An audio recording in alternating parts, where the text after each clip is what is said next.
hope there's Bigfoot. I don't think there is. The reason I don't think there is because we've found bones of dinosaurs and everything else, but we haven't found bones that I've heard of Bigfoot.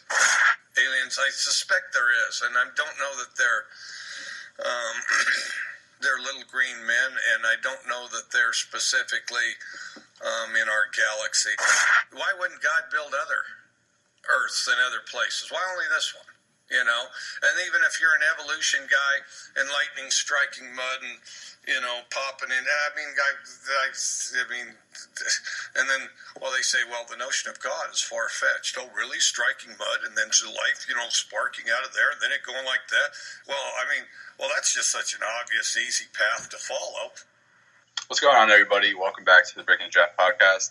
It's been a while. I think Zach and I haven't even recorded an episode since back before Christmas. We apologize for that. So it's been about a month now, but we're back. We have an episode coming to you just strictly Senior Bowl. We'll touch on every position group, outline our top risers, potentially, our most intriguing names that we have. But Zach, what's going on, man? How you feeling?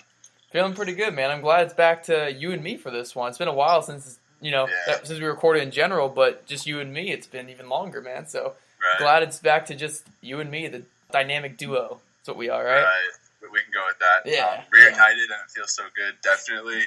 I know I said we're going to talk Senior Bowl, but I just wanted to give a shout out to the Philadelphia Eagles. You know, big game this week against Minnesota Vikings. It's going to be a tough one. I feel like the Vikings are just destined to reach the Super Bowl after their probable win last week. And, of course, hosting the Super Bowl this year in Minneapolis. That just seems like the ultimate story for them. Let me tell you, watching the Eagles game this past week, man, like, I don't think my heart rate has ever been so fluctuated throughout a 5-minute period. I was 100% sure, well, not 100%, I was 95% sure that Julio Jones was coming down with that last heave on the final play. But, Zach, who do you got in the Super Bowl real quick? Eagles and Patriots, I'm going to assume. Oh, man, not at all. Not the Eagles whatsoever. I do not want the Eagles. I can't even pick the Eagles, man. Even if I thought they were going to go, I can't pick the Eagles. That's horrible for my brand, horrible for my health. I have to go with Vikings on the NFC, and, man, I really want to go Jaguars, but I do too. I don't know if they're the Patriots, you know? It's hard to pick against Tom Brady and Belichick. Like, you don't see it happening, but, man, I would love a Jaguars and Vikings Super Bowl. That's my dream Super Bowl right there. Just Bortles and Keenum going at it in the Super Bowl would be hilarious, and I'd love it.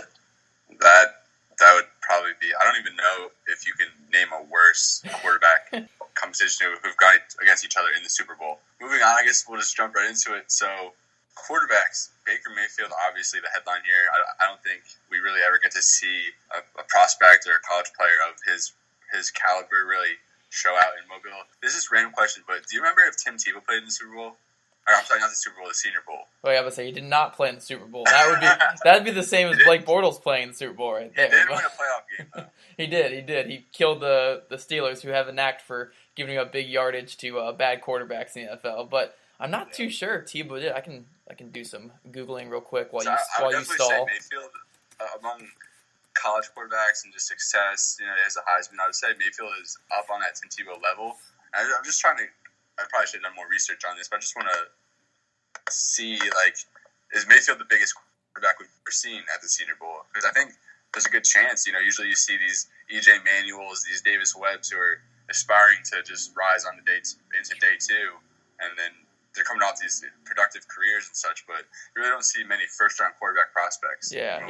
It says on here that Tebow did go to the Senior Bowl, and he was outperformed by quarterbacks Zach Robinson of Oklahoma State and Jarrett Brown of West Virginia. Yep. That was the Pat White successor. As Tebow fumbled the ball at least twice while taking snaps under center. So Tebow did not do very good in the Senior Bowl. It even says Tebow Senior Bowl analysis here. Yeah, it says the title of the article here, January 26, 2010, says Tim Tebow meets his worst fears in Senior Bowl debut. So it was not a very good Senior Bowl for Tim Tebow. Wow. But he still went in the first round, so take that for what it's worth. Of course, aside from Baker Mayfield, there's Josh Allen, and I would say Allen has the most to gain, really, from this week in Mobile. Everyone used to make, well, not used to, but they would make those excuses. He has a poor supporting cast, and granted, he definitely does. What they had at Wyoming is far worse than what Josh Rosen had at UCLA. But Josh Allen, if he can, it's going to be pivotal, I think, for him to establish rapport with these receivers on the early days of practice, because he really needs to show out in the game. I think he really needs to have a strong game. He can't display this lack of vision through the field in his progressions and reads. You definitely want to see one of those highlight plays in the actual game day. And I think if he does solid in practice and he has a good game, I think these first round rumors could have more credibility there. But what are you expecting from Josh Allen this next week in Mobile? So I have a hot take on this. I think Josh Allen is going to ball out during the practice parts of this week, because if you think about it, Josh Allen is a near perfect specimen for the quarterback position. He has the arm, he has the mobility, he has the pocket presence that you want out of a quarterback. I think throughout the week when he's just throwing one-on-ones and he's just throwing it in a very controlled setting, he's going to look excellent. Especially with the zip he's going to throw on the ball, and the velocity is going to be on his ball. He's going to outshine Baker Mayfield the whole week. I think a lot of these scouts are going to go into it, and I think he's going to go top 10. I think he's going to go top 10 after a big week this week, because I think scouts and teams are going to be so wowed by seeing him in person and seeing him throughout the week. I'm not saying he's going to do great in the game, because the game's a different animal. But when he doesn't have to go through progressions all week, when he has to just sit there in a pass-scale environment with no pressure and just sling the ball to his receivers, he's going to excel in that. He's going to look great. So I think he's really going to be awesome this week, and I think he's going to stand out. And I'm not saying he's going to outshine Mayfield all week, because Mayfield's a great prospect in his own right, but I think Allen's going to look great, and I think he's going to go top 10, because he's going to definitely look the part. Yeah, I like that a lot. Top 10, it's a little too rich for me right now, but I definitely could see it happen. Obviously, everyone's drooling over his arm talent, his athleticism, his size, and all his physical tools. Something worth noting, as we'll talk about receivers obviously here in a little bit, but there's just so many big-bodied receivers who can go downfield and make those big catches. I'm really interested to see if Allen can hook up with someone like Jaleel Scott or Sidney Cobbs, I think, who's a late addition, or someone like that. I think just Allen with all this talent is going to be really fun to watch. Aside from the other quarterbacks, who really stands out to you, Zach? I've gotten to most of them. I think Brandon Silvers I like a lot. Kyle Aletta from Richmond, of course, is really intriguing.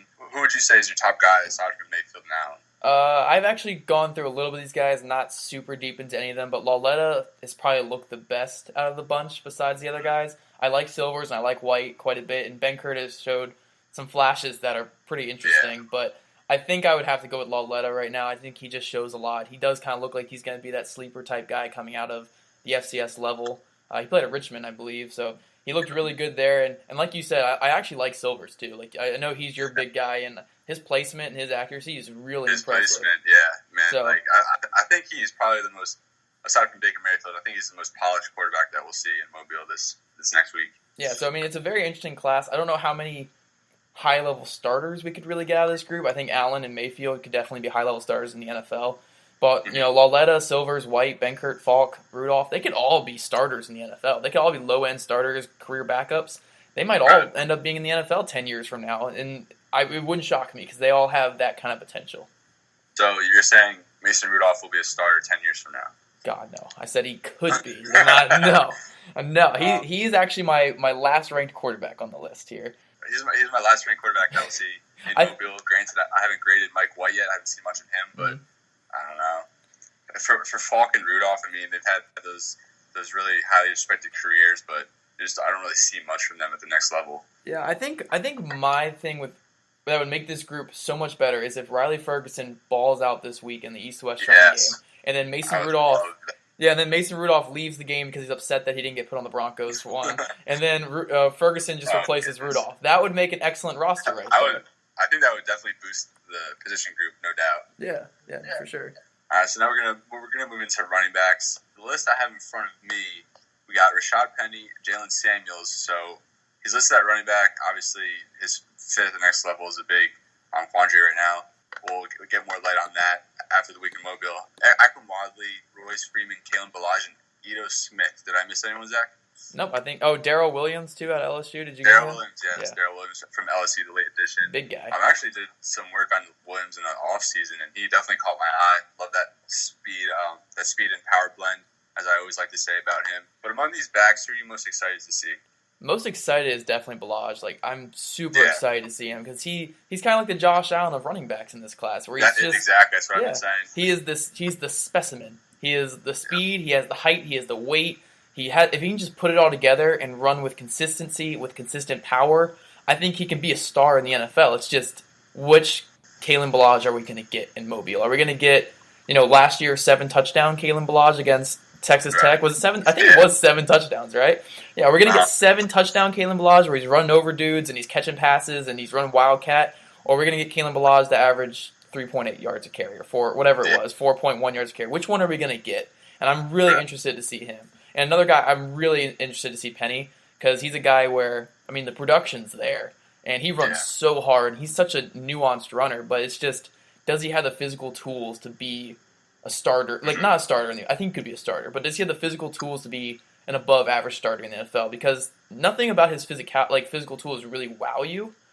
But, gosh, the way he runs, the way he gets skinny through holes, the way he just runs, he's just a nuanced runner. He knows the little things about the running back position that is key to winning in the NFL, and I think that's his niche right now. I just want to see if he has that athleticism to be an above-average guy. Yeah, I definitely think you can tell with Penny just his savvy as a runner. He definitely looks like he knows what he's doing. Penny, Freeman, both really productive backs. I'm not as high on Freeman as most. I'm really not. I like Penny. I'm not as high as him as most are. I think because I just think the hype has gotten pretty big for Penny right now. I like him a lot. He's a good player, but I just don't see him really in that day 2 light. I think there's more quality when it comes to running backs. Also, didn't Sony Michel accept an invite, or am I wrong on that? No, I believe both of the Georgia backs aren't going. Neither of the Georgia guys are going. That's a shame. So there's still, I feel like there's still a couple RB slots that they'll fill up. There's only 6 guys accepted, and if you count Samuels, that's 7.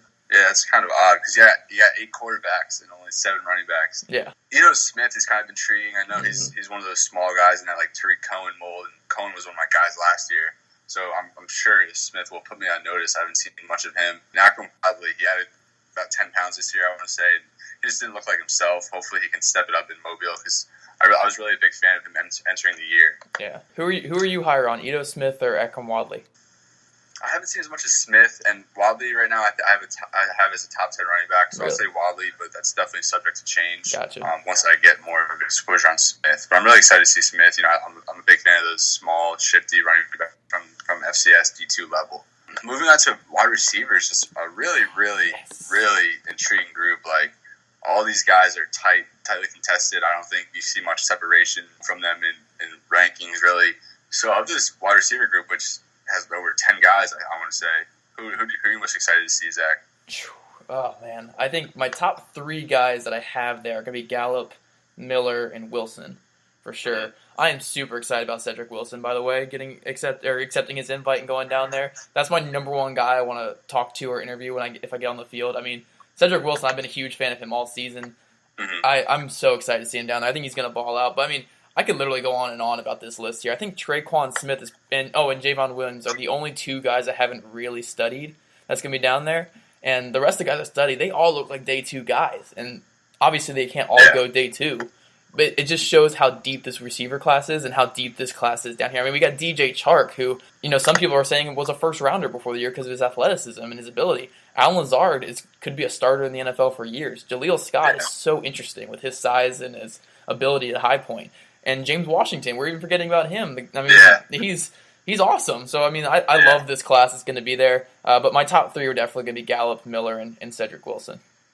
I actually wrote about this wide receiver group for this article on BreakingFootball.com. Find that pinned on my Twitter page. Yeah, I watched a little bit of Traquan Smith yesterday. I was impressed. It was a limited sample size. He only had about 2 cut-ups, he had 2 cut-ups, and they were about 4 minutes total. So, obviously, that's not enough time to really judge a prospect. But Smith, I was really impressed with his route running, really smooth off release, true technician off press.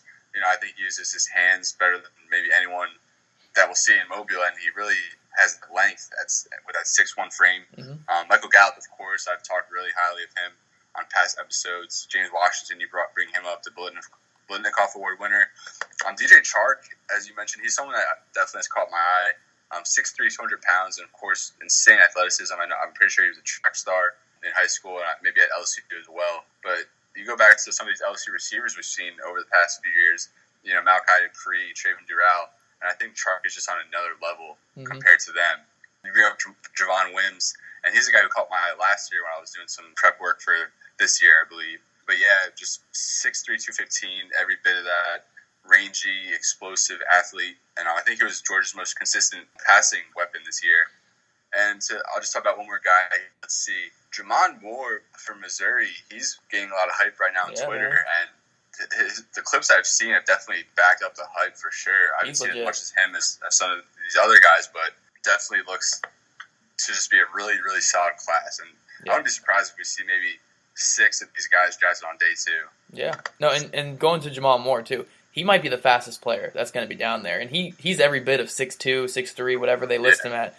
And he probably is the fastest guy down there. So he's definitely going to, turn some heads with his size and the speed that he's going to run down there. So it's an excellent class. I'm so excited to see this receiver class down there.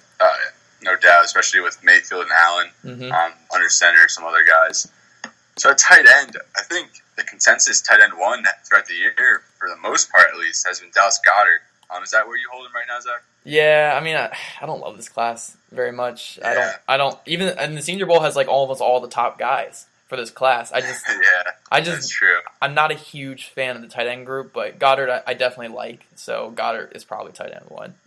Yeah, I'm hoping that he goes into Mobile and just dominates the competition like he did in college at South Dakota State, but obviously tougher said than done when he's going to be going against guys like Rashawn Evans covering him and other linebackers, some slot guys that we'll see. We'll touch on in a little bit.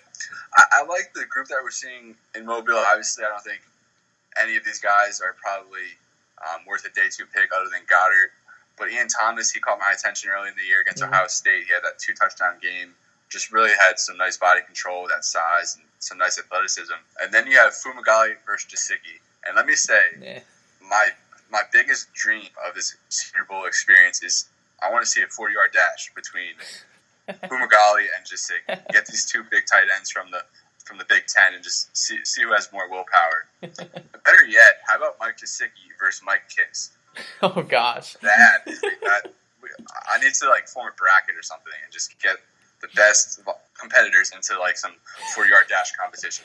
Is that going to be our Michael Kiss comp this year? It's going to be Gesicki and Kiss. It's not Adam Thielen anymore. Adam Thielen and Cooper Kupp, they're way above Michael Kiss right now. Yeah, so Mike Gesicki equals Michael Kiss. Obviously, the sizes probably don't match up, but just proportion that out a little bit, and we'll see what we can get at. Christopher Herndon from Miami. I think that's probably one of the more intriguing names on this tight end list. I think you've seen him more than I have, Zach. Yeah. But just 6'4", 255, and a great athlete. What else can you tell me about him? Oh, he's excellent. I mean, he's a versatile guy, too. He can spring out and play receiver because he has that athleticism. He's great in line. He's a good block. Probably one of the better blockers in this class, too, especially out of the group that's going to be down there. And he actually has played quite a bit of fullback, too. When they get down in the red zone, they actually bump him in at fullback, and he leads the way. He's a violent dude, so I'm a huge fan of Herndon. I don't want to call him tight end 1 down there, but I guess favorite tight end? Favorite tight end. Because he was injured all year. It's impossible to say a guy is, unless he really wows you, I can't say a guy is number 1 at their position when they were injured their entire last season. But man, I mean, he's probably my favorite guy down there, and probably tight end 2 or 3 if I had to, when looking at the list right now. Yeah, because I think, obviously, like I said, Goddard, I think he's the best tight end that we'll see down there. Actually, interestingly enough, John Ledyard was tweeting out some thoughts on the tight end class yesterday that we'll see at the Senior Bowl, and he wasn't too impressed. But Ian Thomas, I think, like I said, Goddard's my tight end 1 down there, but Ian Thomas, he's probably my favorite. He's the guy I'm going to be monitoring the closest and hoping that he can break out and just get his name on the board here, really. But Durham Smythe from Notre Dame, 6'5", 260, huge dude. I think he's always flashed a little bit when I've seen Notre Dame in past years. Obviously, that passing attack has just been abysmal. I mean, Deshaun Kaiser was really good, but he was just consistent, and these past 2 years just haven't really been good for Notre Dame football, through the air at least. But Durham Smythe, have you seen him at all, Zach? I have not, actually. That would be a guy that you would probably know more than me.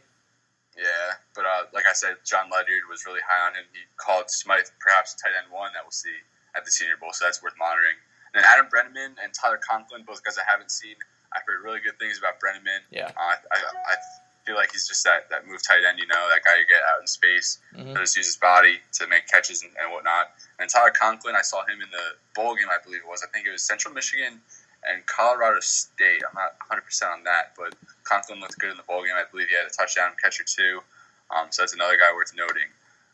Very disappointed. Hayden Hurst will not be there. I think that would have been a tremendous addition. Yeah. I think we see them kind of target these older dudes, the dudes who have been in college longer, but he just didn't get an invite yet. I think the last tight end invite went to Jordan Adkins of UCF. And that's a guy I haven't really seen too much of. Me neither. Anything else on tight end, Zach? No, I do like Brenneman. Group. Yeah, I like Brenneman. He was a Penn State guy. I think he transferred after being injured for a couple years, and they got Gesicki, so he transferred to UMass, and very, very productive. It's just, when you watch him, nothing really wows you. You see some decent speed, you see some good hands, but the route running isn't. I don't know how he's going to separate in the NFL, and that's my big thing. I think he could be a solid, number 2 tight end maybe in the NFL, because he does have, some good receiving ability, and he's got some decent speed, but I don't know what really makes him a must-have in the NFL. But I like Brenneman. I think he's fairly polished. It's just I don't know how he's going to win. So he's essentially Mike Gesicki. Well, he's not a big wuss like Gesicki is. No, no, Gesicki isn't terrible. He's just, I'm not a huge fan of Gesicki either. All right, moving on. Offensive line. I don't think we've talked about offensive line on this podcast in over a year. I think the last time we talked offensive line prospects was when Mike Kiss was still co-hosting. But we'll attempt to grind it out right now. Offensive tackles, I think, if y'all have been following my work on Twitter, Timon Paris out of Stony Brook is my guy. I've never had an offensive line draft crush so hard before, but Paris, I just love what I see from that left tackle. Really light on his feet. His coordination and his feet movement and his pass sets are phenomenal. It's really smooth on those kickouts. You definitely see the play strength there, his ability to finish, and his physicality on engagements. I love his potential as a pass protector at the next level. I think he's a day 2 prospect. I don't know if he goes that high, but if he shows out in Mobile, you never know how quickly your stock can be on the ascent. Zach, who are you looking out for? I haven't watched many offensive linemen. I've watched more guard. I've actually watched quite a bit of guard, just not really any tackles. But Martinez Rankin out of Mississippi State, I'm a huge fan of. He has all the intangibles, and he's fairly well put together. He's not, I wouldn't call him polished. I think he still has a ways to go. But if you're looking for the end of the first round kind of guy you can develop a little bit, maybe throw in there at either tackle spot, maybe even a guard spot, I think Rankin can do that.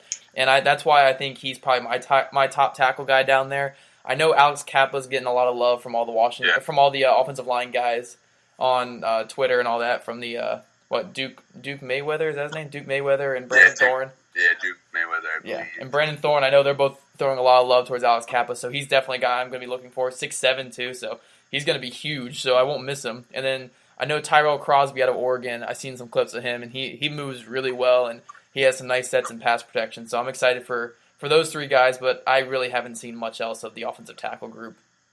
Yeah, I can't say that I have either. I've seen a little bit of Crosby. I like him. He's physical, a mauler, really. I love him on the interior in a power run scheme. I think on those pull blocks he would be phenomenal. I think his build is just better suited for the interior. Rankin, of course, he's been heavily cited to the Eagles in the end of the first round. He's versatile, guys. He said he could kick it inside. I think he even played center his freshman year. Mm-hmm. And Alex Kappa is getting a lot of hype right now as well. Some guy I want to talk about real quick was Chukwuma Okorafor. Yes. And I'm just going to call him Chooks because that's what he goes by. But he's been getting a lot of hype, and I just didn't see it on tape at all, really. I mean, of course, you like the size, the frame, you could add more weight. The athleticism kind of jumps out at you, but I think it's kind of being overplayed right now. But he's just a big project, and I think the hype right now, I've seen maybe him go even as high as first round in mock drafts. Yeah. And I just think that's ridiculous. Yeah. Hopefully he can prove me wrong and he stands out, but I don't really think he's a high-end talent when you're comparing these offensive linemen really in Mobile. I'll kind of shift to the interior a little bit. We talked more so about offensive tackles there. Wyatt Teller, tell me all about him, Zach. Well, I want to preface this by saying I love this guard class. I think it's getting really underhyped right now because, we're looking at really good guards. Quentin Nelson, obviously a top 3, top 5 prospect in this draft. We can almost all agree on that. Then Braden Smith, Wyatt Teller, Will Hernandez, Isaiah Wynn, very good guard class. I love this class, but just at the Senior Bowl alone, again, we got Will Hernandez, Wyatt Teller, and Isaiah Wynn. But Wyatt Teller, man, I love Wyatt Teller. He is a mean dude, and that's my number one thing I look for in offensive linemen. Will they finish their blocks, and will they put you in the ground? And Wyatt Teller does that. He finishes almost everyone he blocks just in the ground. And he makes sure, even if it's after the whistle, he plays right to the whistle. He'll knock in the ground. He'll get the penalty. He doesn't care. He wants you to end up in the dirt. And that's my favorite thing about offensive linemen. And then again, his pass pro is excellent. I mean, I think he only allowed I think it was 3 or 4 pressures this entire season. I don't think he even allowed a sack throughout his whole career at VT. I might have to look that up. But I know Pro Football Focus is really high on him, and I love me some Wyatt Teller. I think he'll be a steal. I think he's going to fall to like the second, maybe probably third round. And I think he's going to be a steal when he falls to the third round there. Yeah, last year we saw even a guy, a highly coveted guy like Pat Elflein fall to the third round, I believe. And he might have been an All-Pro this year, I'm not sure, but he's definitely playing at an insanely high level. And I think with a guy like Billy Price, he will be on Mobile, I believe. Yeah, Billy Price too. That's a first-round center in my book right there. I mean, I don't know how you view that positional value, but I think at the end of the first round, maybe a team like the Seahawks, Billy Price, that's an ideal pick. That's a home run pick. But yeah, Wyatt Teller, I've heard all great things. I haven't seen anyone say one bad thing about him. So I'm really excited for him. Will Hernandez, of course, another mauler, gets that Micah Potty comparison, which I think is fully that's totally understandable, and I get that. One of the other guys, Austin Corbett of Nevada. I think he's probably on the older side. He's been a fifth-year senior, of course, like a lot of these guys, especially these linemen. But Corbett, probably a guard to the next level. He played tackle, of course, at Nevada. His game against Notre Dame, I believe it was this year. It might have been 2016, but I think it was from this year. Really impressive game against Notre Dame, and he stood out to me there. So we talked about Billy Price a little bit for the centers. This center class, I'm really in love with the center group that we're going to be seeing. 5 guys right now, I believe, but Billy Price definitely the standout.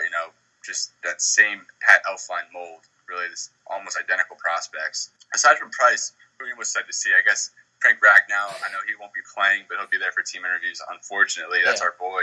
I just feel like we should just become Arkansas fans, honestly. I have Arkansas Twitter that asks me questions and follows me, and Arkansas Twitter loves me because I just hype up all their boys, and it's actually funny. I only hype up 2 of their guys, and I trash the rest of their team. So I don't really know why I get all the love, but yeah, Frank Ragnow, I really wish he was playing. I understand, though, with the season-ending injury, obviously he can't participate. But Mason Cole, I mean, let's not sleep on Mason Cole. Yeah. He's also probably like a day 2 pick at a guard/center role.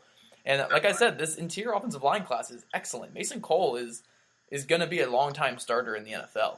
So I love this interior offensive line class. I love the interior guys we're going to see down there. And I know it's Michael Peterson's going to love it. The guy for Breaking Football going down with us. He's going to love this offensive line group. Pumped up, man. Yeah, man, I bet. He's getting amped. I'm feeding off his momentum for sure. I'm honestly can't stop thinking about Senior Bowl. It's about 3-4 days away. And great experience. Can't wait. That's all I've been thinking about. Me too. With Mason Cole, he's playing out of position at Michigan, playing at left tackle. I think that kind of turns some people off. He entered the year as seemingly the consensus center 1 up there with Price and Ragnow. Cole, I like his smoothness, his fluidity. I think obviously moving to center to even guard, he stands out. I thought he did a good job this year at Michigan left tackle, but obviously wasn't playing up to his strengths really in that role. So now we're getting to the fun stuff. Defensive players we're going to move on to. There's probably about 100 guys right now that we might just touch on real quick. Maybe not that many, but you get the point. So among this defensive line group, I think Maurice Hurst is probably the most popular right now. But he's the player I've been probably one of the most conflicting for me throughout this draft process. After the offseason, I didn't really have the highest grade on him. And then throughout the year, in the early goings, all these people are raving about him. And for good reason, I want to say, because he definitely stands out a ton. But I just don't see it, that snap-to-snap consistency. I think he really struggles with leverage. But that motor, that hustle, he's really disruptive off his snap. So I think we're going to need to see some consistency from Hurst if he wants to go in the first round. What are your thoughts on Hurst right now? I think you like him a lot more than I do. Yeah, I think I bought more into those splash plays than you did when we first evaluated him for our defensive line talk. I definitely had the same issues that you did, though. I know he ended up on his back way too often for my liking, and double teams definitely hurt him.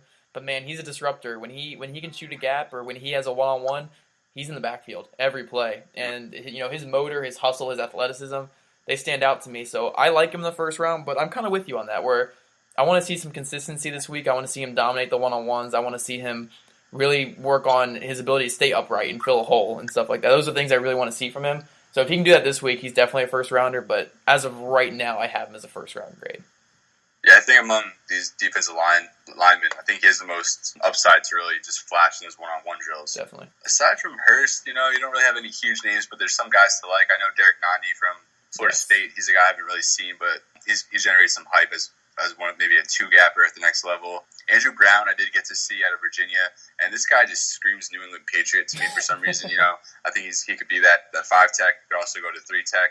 So if you're running a hybrid scheme, mixing 3-4 and 4-3 concepts, I think he's a good fit there. And he just plays pretty hard, pretty smooth. His tape against Miami from this past year is pleasantly impressive.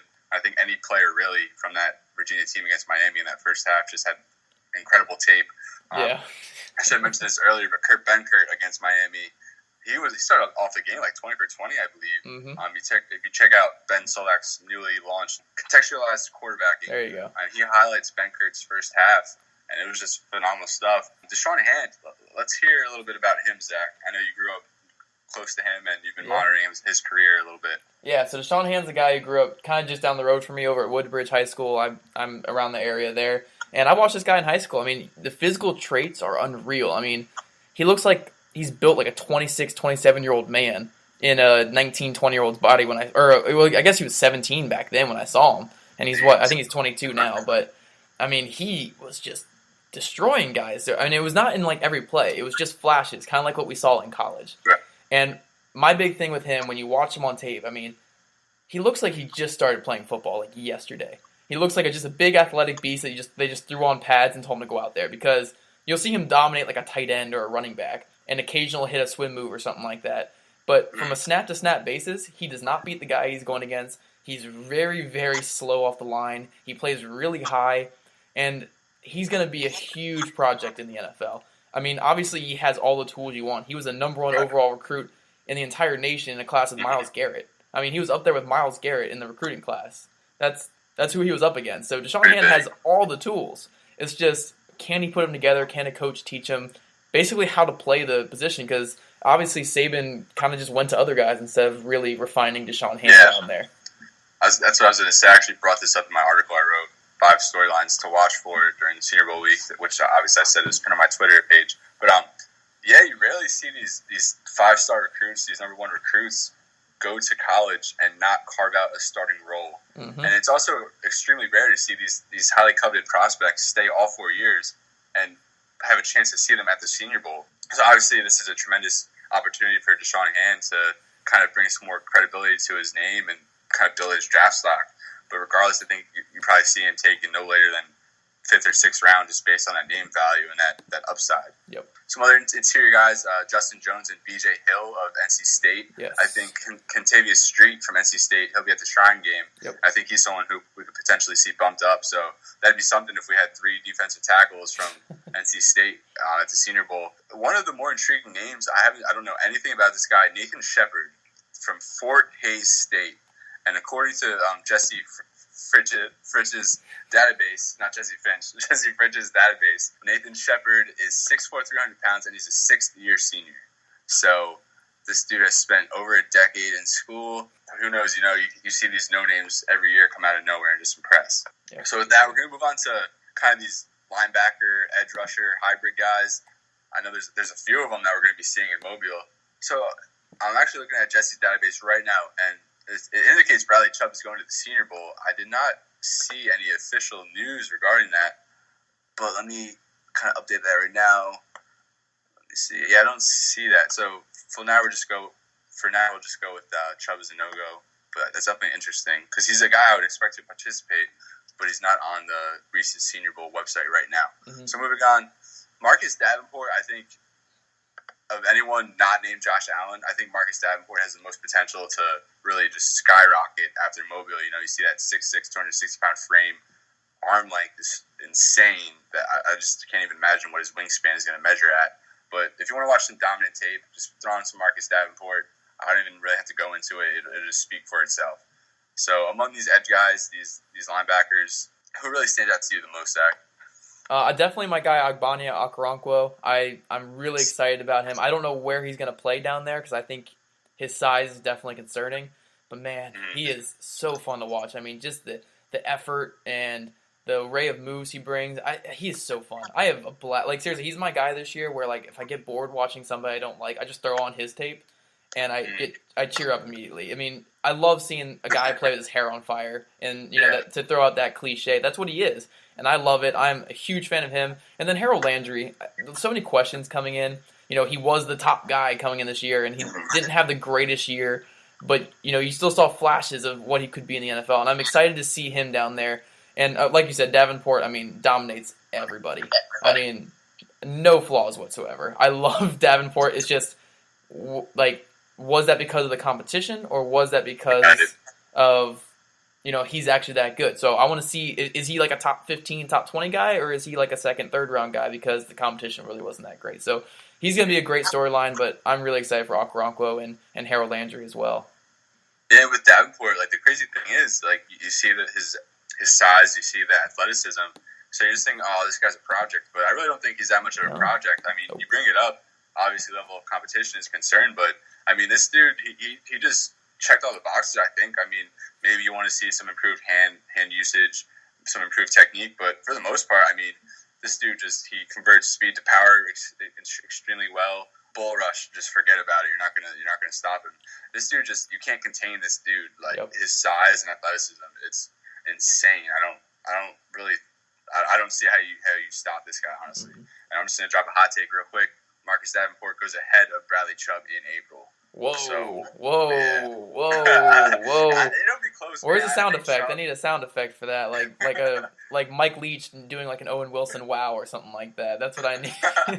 No, I don't know. I like Chubb, of course, is the media darling. You know, it's hard not to love his game, but I think with quarterbacks, you see Josh Allen, he's getting skyrocketed, and I think with edge rushers, you know, you can kind of see them in that similar light. Yeah. And Davenport we haven't seen something like him in a while. You know. I don't remember Vernon Golston's exact measurables back in the day, but I think we could see someone in that similar light. But hopefully Davenport turns out better than Golston. For sure. If he ends up anywhere other than the Jets, he should be good.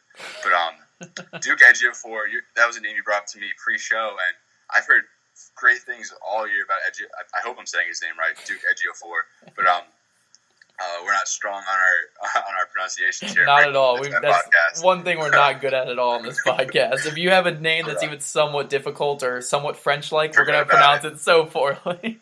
Like we're the only people who can butcher a good friend Jesse Fridge with Jesse Finch.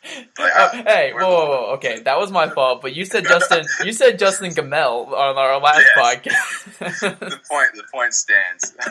But Ejiofor, have you seen him at all? Do you have any thoughts on him, Zach? I've seen little of him so far. I think his size surprised me, though. I was looking at the Senior Bowl website before we got on, and 275. Yeah. That's solid there. That's bigger than Marcus Davenport. Yeah, so. That's 20 pounds bigger than Davenport. Yeah, so I don't know. Like I thought Ejiofor was going to be a stand-up guy when I was kind of getting a little glimpse of him, but I mean, if he's that size, he could probably put his hand in the dirt too. So I'm excited to see how they use him, and I'm really excited for him because I've heard nothing but good things about him. Yeah, and then you go down the list a little bit. Then you have these Ohio State teammates, Taquan Lewis and Jalen Holmes. I saw a little bit of Lewis. I wasn't too impressed, but you know he has that versatility and he has that resume. Holmes I haven't seen, but Kamoko Ture pronunciations. Ture out of Rutgers. You know he had that explosive freshman campaign. Kind of dwindled out a little bit over the next couple of years, and kind of put it back together this year. I think that'll be a huge showcase for him. Mm-hmm. You know he's raw, but the athletic tools are all there, and I think this is a huge opportunity for him. And he's one of those under the radar guys who can just burst out onto the scene.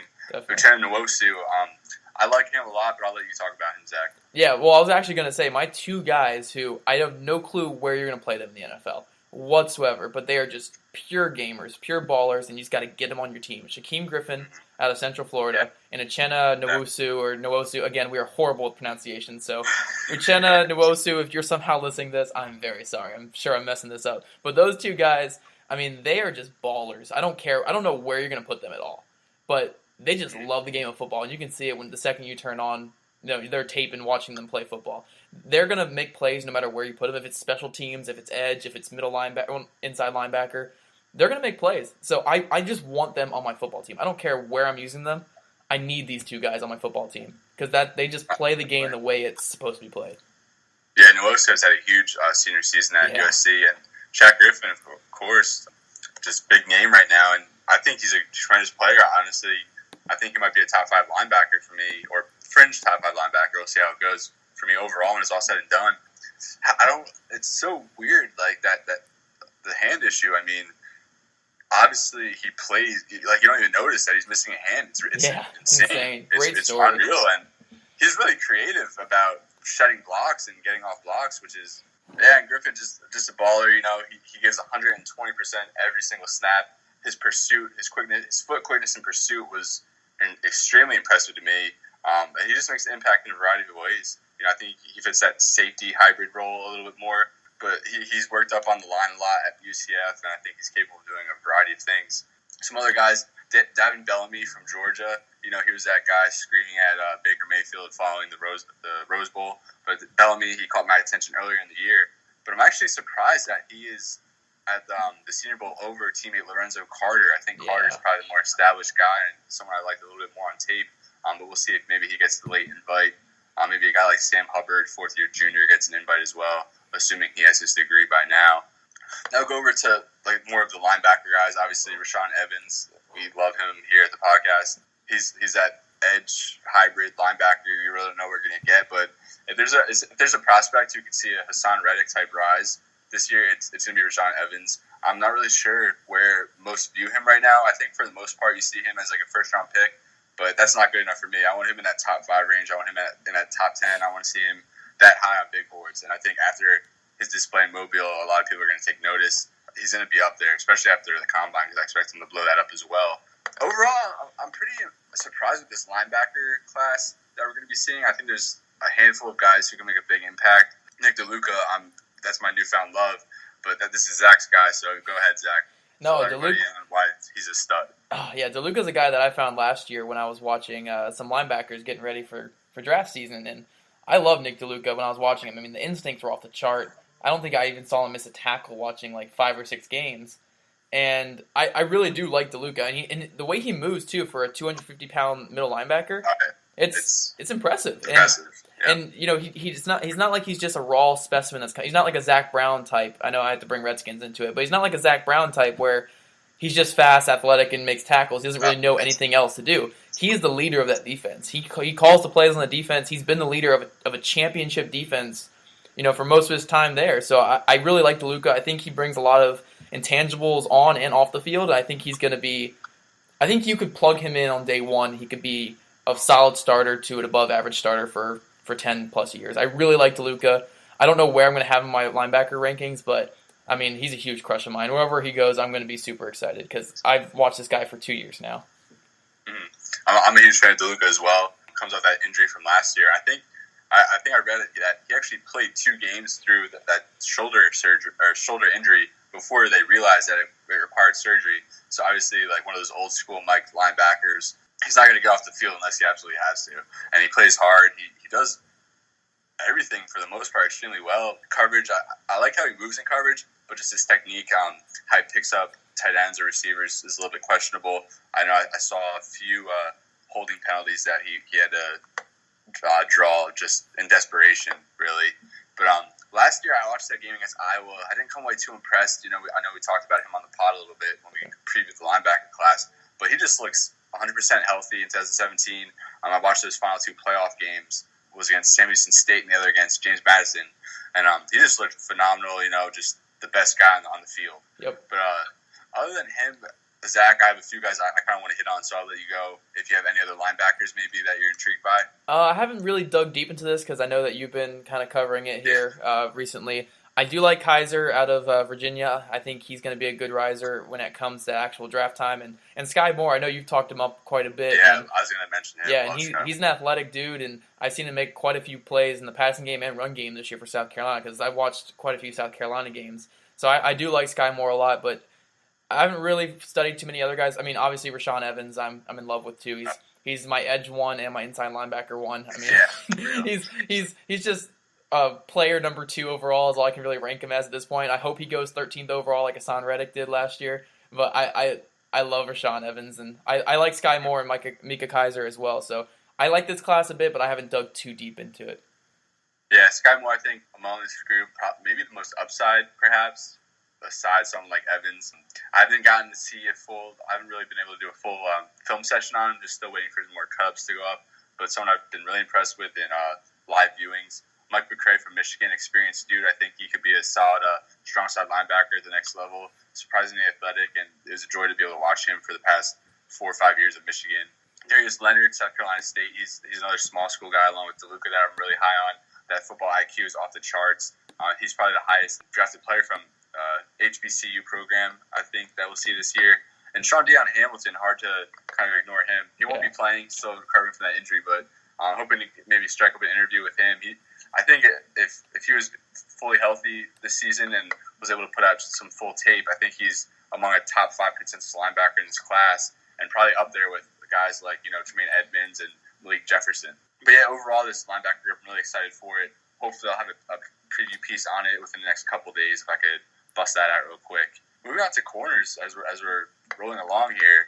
Who you got? Who's your top guy down there, Zach? My top guy might surprise you a little bit. I like Duke Dawson probably the most out of the corners down there. I'm not in love with this game, as we talked about him on the corners not too long ago with Anthony on here.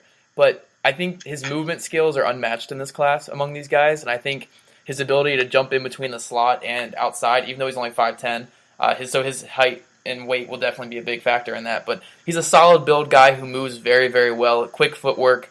I'm excited for him. I think he could potentially go day 2, and I think he'll be a starter in the NFL. I love the way he moves, but the Alabama guys I'm so intrigued by too. I love these 2 Alabama guys, Everett and Levi Wallace is the other one? Yeah, I love those 2 guys. I think Wallace is going to be a steal later in the draft, and Everett we've talked about quite a few times. I think he's very good as well. So those are my top 3 for sure. I actually haven't dug too deep in the other guys because they're all FCS guys for the most part. Yeah, I don't know much about them. Like I'm looking at this list right now, and I'm just like, wow, I'm way behind when it comes to these cornerbacks. Anthony Everett, I like him a little bit more than Dawson.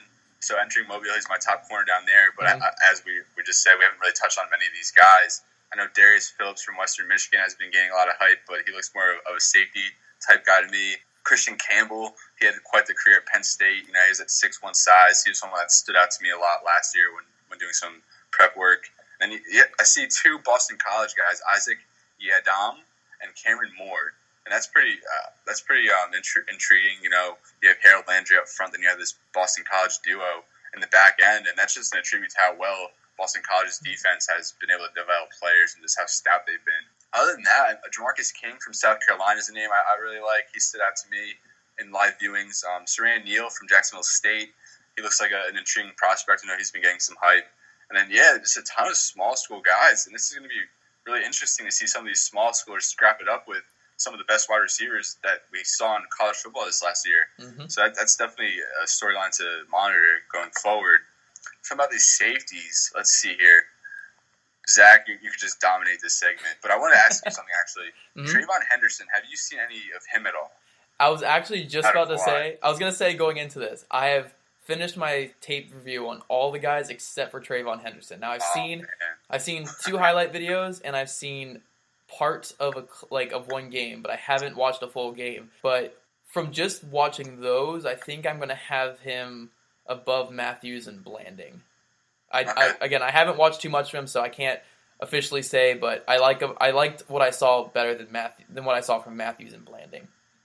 So my first real thought right here, looking at this list, is pretty underwhelming safety class. Yeah. Do you agree there? Yeah. Yeah, I would agree. There's one guy who we both agree on is probably Monty Watts. No, actually, I think Kaiser White has probably jumped him for me. Oh, I am definitely wrong because Kaiser White 100%. For some reason, the list I'm looking at, damn Jesse Fitch, but he doesn't have this little Senior Bowl marking. But Kaiser White 100%. He totally slipped my mind. Yep. He kind of really gains credibility to this group, and I think you have a guy like Armani Watts right under him, not right under him, but sort of like a tier back or so. Mm-hmm. Maybe on that third round range, we see Watts go. Are those your top 2 guys, White and Watts? Yeah, I mean, just to go down the list here, there's 7 guys here. I've watched 6, and like I said, Henderson, I like a little bit of what I've seen, but Kaiser White's definitely number 1. Yeah. I mean, he's played the spur back in that West Virginia defense. If you guys don't know that, it's basically like a slot corner role. It's kind of more. It's like an outside linebacker / slot corner role where you're kind of asked to play run defense as kind of an outside linebacker, but you're supposed to cover slot receivers as well. So my only big knock on him and why I don't have him as like a first round guy, because I really like this guy. I mean, he's a big body guy who moves so well, who loves to hit. I mean, his ball skills are actually very good too, and he has experience covering in the slot and playing linebacker. So there's not much to not like about him. My only big knock on him is, can he translate to that safety spot in the NFL? Because he hasn't really played it in college. So this week will be huge for him. Armani Watts, I really like too. I've talked about him on this podcast plenty of times. I mean, he's just a playmaker. I mean, and he's the leader of his defense. Playmaker, leader of his defense. He's gonna be your intangibles guy on the back end. I mean, his tackling is pretty poor, and he takes a lot of false steps in coverage. But I think you can work around that. He's gonna be a guy who you just have to develop a little bit because he brings you everything else you need. To jump to the next guy, Marcus Allen. I think Matt Miller said something last year about him being a free safety, which is so wrong. Wow, not even close. That defensive coordinator is getting fired. Because I jumped into tape watching him, and I was expecting a free safety. I was like, what is Allen doing in the box so much? I mean, why does this have 27 tackles? Allen's like a box type safety who doesn't bring enough like oomph to his game. Like, he's not going to hit you. He's going to be a decent tackler. He's not going to miss many tackles, but he just doesn't bring that wow factor to me. Like, again, he's going to be a solid player, I think. I don't have many flaws with this game. It's just nothing really stands out. The ball skills aren't great. Athleticism isn't great. I mean, he doesn't really pound you in the run game too. So it's a really weird mix there. Reeves is a great story out of South Alabama. I want all of you guys to go search him up on there. I love Jeremy Reeves' story. He broke his back in high school, and it's very interesting. So go check him out when you guys have a chance. But I really like his game, and I think I want to see his athleticism on display with real talent. And then Trey Matthews, I don't really know what he's doing here. I mean, he's a big hitter guy, I guess, but doesn't really bring you much else. I'm not a huge fan of him at all, if I can be completely honest. And then Quinn Blanding obviously has a lot of hype because he's like a 5-year player there at Virginia, a lot of picks this past season. But my big thing with him is I think a lot of his picks came from just knowing where he's supposed to be, getting to his landmarks, knowing who to cover. He's not that athletic. He doesn't really have any hitting or any great tackling for him or anything like that. He just knows where to be in that defense and knows where to be against these quarterbacks in the ACC. And I think that's where all his production came from. So Blanding and Matthews I'm not a fan of really at all. But these other guys I'm intrigued by for sure. But Kaiser White, far and away, head and shoulders better than a bunch here. If you had to pick one player to be bumped up maybe from the Shrine game, I think you should have the list in front of you. Who would you bump up, or who would you promote to the Senior Bowl to kind of round out that group? Ooh, that's interesting. Let me actually pull up that list real quick. It's right over here. I like your boy out of Oklahoma State, Trey Flowers. Yes, Trey Flowers. That's what I was going to say. Trey Flowers is definitely interesting. I think the other guys I would consider, though, Trey Matthews out of Florida State. I think he barely played, but, man, when he played, he killed people. And I heard a lot of good things from the Shrine game, so I would actually be really excited if he were in this game because I know that receivers would keep their heads on a swivel the entire week if he was in there. And I think Damon Webb is also in the Shrine game as well. So, Damon Webb, a little bit on the smaller side, but, man, his athleticism is outstanding. And he really intrigued me when I watched him. So those are probably my top 3 guys. I think I might go Damon Webb out of that, though, because I want to see a super athletic guy kind of come in here. Because these other guys are athletic and they're big and kind of tweener type guys. Right. Webb would be an interesting guy to throw in the mix because, I mean, he would just wow with his athleticism compared to these guys. Yeah, Webb, I think last year watching him a little bit, he definitely made some big plays, and I think he really put it all together this final year at Ohio State. I mean, you don't see him man the slot too much, but I think he's capable of that. Obviously, he didn't really need to with all the DBs Ohio State has running around. Moving on to kickers. What? Daniel Carlson, Michael Badgley, and then for punters, we'll see J.K. Scott and Johnny Townsend, both from the SEC. So this is probably the most stacked specialist unit that we'll see. I honestly have no idea, but I know J.K. Scott put on a show a few years back against Ohio State in the Sugar Bowl, I want to say it was. And I think Townsend won Best Punter this year. I'm not 100% certain on that. We actually have some news that broke to us during this podcast. Zach, take it away. So I said early on that it would be a dream come true if Mason Rudolph were to drop from the game, and it turns out Mason Rudolph has dropped from the game because of a sprained ankle or something like that, or a sprained foot that does not require surgery. So, in my opinion, I've been saying this all week to a lot of people. I don't know if I said it on Twitter or anything to sound smart, but I thought he would drop from the game when he didn't end up on the Broncos roster. So, in my opinion, I think that's what it really is. He was upset that he got landed on the roster that already has a quarterback, so he dropped from the game. And it looks like he's being replaced by Tanner Lee out of Nebraska. Oh, that's intriguing. Yeah. I know he has some tools. A slinger. So we were hoping for Riley Ferguson, but Tanner Lee definitely that's opens up a whole new discussion that we're not really going to get to right here. Definitely intriguing, and I think he's another guy, maybe a lower level Josh Allen, who has those tools and he's flashed, but just can't put it all together. So with that, we're going to wrap it up here. Zach and I just want to thank everybody for listening, and we'll be in Mobile all week for the Senior Bowl, covering practices, and we'll be there for the game. Hopefully, maybe doing a daily podcast or bi-daily podcast and just updates and whatnot. We'll get some guests on. We have about 8 staff writers from Breaking Football who will be there. So we're just really looking for this opportunity and this chance to grow as a team, really. So Zach, I'll see you in a few days. Really looking forward to it, man. And you're actually driving, aren't you? Yeah, I was actually going to give a big shout out here. Kyle, the person who was driving me down there, my buddy Kyle, if you're listening to this, man, I know I'm basically unbearable for even an hour at night, but 14 hours, that's going to be rough, man. So just keep pushing through. Yeah, keep pushing through, Kyle. Don't kick me out of the car if we're listening to this in the car. So just keep pushing through, Kyle. We'll make it there, okay, buddy? Don't worry. We'll get there soon. We're probably like halfway at this point. My worst fear for you guys is just breaking down in the middle of nowhere. Just like something from like National Lampoon's Vacation that you would see. Like Clark Griswold and his family on the side of the road just broken down with no hope. I would call you, John, to come get me. I'd be like, John, come on. Yeah, I'll be on a plane or something. So tell the plane to stop by and pick me up off the side of the road. Let's get me going. Well, I'll see if we could work that out. But thanks again for listening, everybody. Big week coming up in Mobile, and we'll be sure to be pumping out the content. Definitely at a more rapid pace than we have. Zach and I have definitely been a little bit lazy. I'm definitely probably more of the blame there. My sleep schedule doesn't really have any structure. So catching each other at the right time has been a little bit of a hassle. Sundays. Yeah, like I said, we'll be pumping out more shows. And until then, trust your eyes, not the hype.